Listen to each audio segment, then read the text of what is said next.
राष्ट्रीय जनशक्ति party secular राष्ट्रीय महासचिव नरेंद्र सिंह आज एक शराब के मुद्दे को लेकर के मैं आपके बीच में आ रहा हूं और उस पर मैं बात करता हूं। शराब दुनिया में सबसे पीने वाला अगर कोई देश है तो हम थर्ड अल्कोहलिक देश हैं।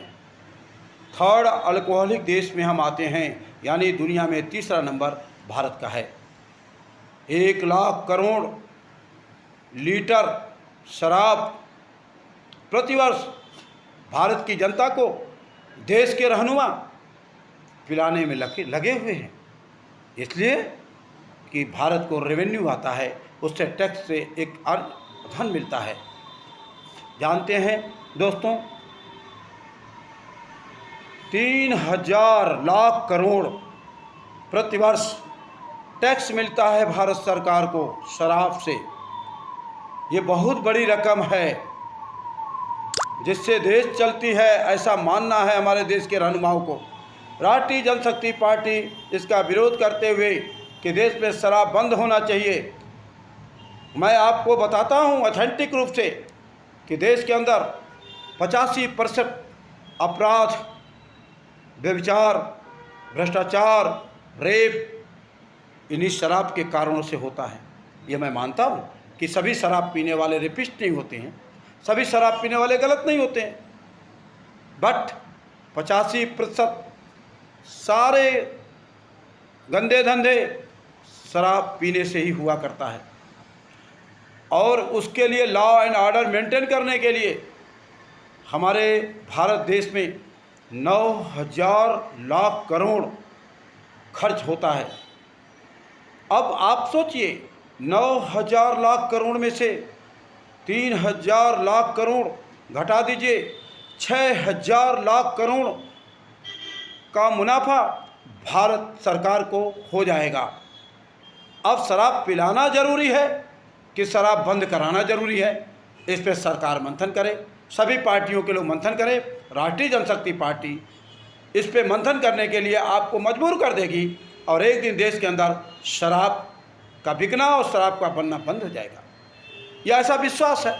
ये लड़ाई हम लोगों ने ठानी है।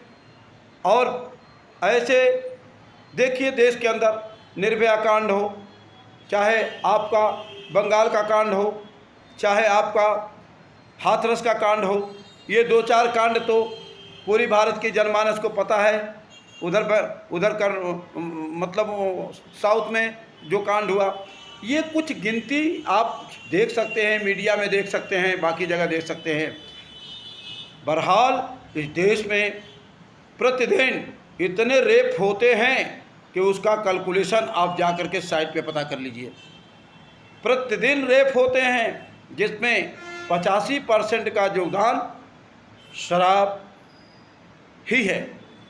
इसलिए शराब खराब है और इस खराब को हटा देना ही देश के राजनेताओं का काम होना चाहिए। हमारे देश के स्वतंत्रता सेनानी जिन्होंने आज़ादी की लड़ाई लड़ी, जो आज़ादी में बलिदान हुआ, उन्होंने कभी भी शराब पी करके देश की आज़ादी नहीं लड़ी और कभी यह सपना भी नहीं देखा कि हमारे राम और कृष्ण की धरती पे शराब भी बिकेगा।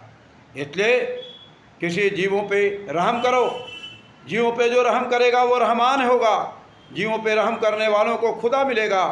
रूहों पे दया करो, जीवात्माओं पे दया करो, चाहे हिंदू हो, मुसलमान हो, सिख हो, ईसाई हो, सभी लोग पहले मानव इंसान बने। जिस चीज़ को ऐ इंसानों तुम बना नहीं सकते हो, उसको बिगाड़ने का हक अल्लाह ताला परमात्मा खुदा ने आपको नहीं दिया है। और अगर आप बिगाड़ने का काम करते हैं तो आप खुद समझिए कि आप किस श्रेणी में आते हैं, कौन से दर्जे में आते हैं। ये आपके विचार का विषय है, ये आपकी सोच का विषय है।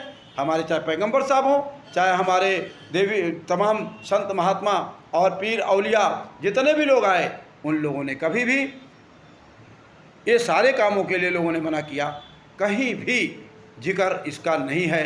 लेकिन बाद में चीज़ें बिगड़ी और बिगड़ करके आज विभत्स रूप उसका हो गया है। सही दिशा में देश और देश की जनता को जाने की ज़रूरत है। राजनेताओं होशियार हो जाओ, समझदार बन जाओ, वरना ये देश की जनता एक ऐसी क्रांति की तरफ चली जाएगी कि रोमानिया की क्रांति देश के अंदर फेल हो जाएगी। ये वैचारिक क्रांति, मैं खूनी क्रांति की बात नहीं करता हूँ, क्योंकि खूनी क्रांति हमारे देश में नहीं हो सकता है। विचारों की क्रांति हो सकती है और होनी भी चाहिए, लेकिन खून खराजा नहीं, ट्रेन फूंकना नहीं, बस फूंकना नहीं, विचारों की क्रांति। जैसे मैं अपना विचार रख रहा हूँ, ये विचारों की क्रांति है। 10 लोग सुनेंगे, उनके अंदर विचारों में बदलाव आएगा और वो लोग इस तरह के काम करेंगे। जय हिंद, जय भारत।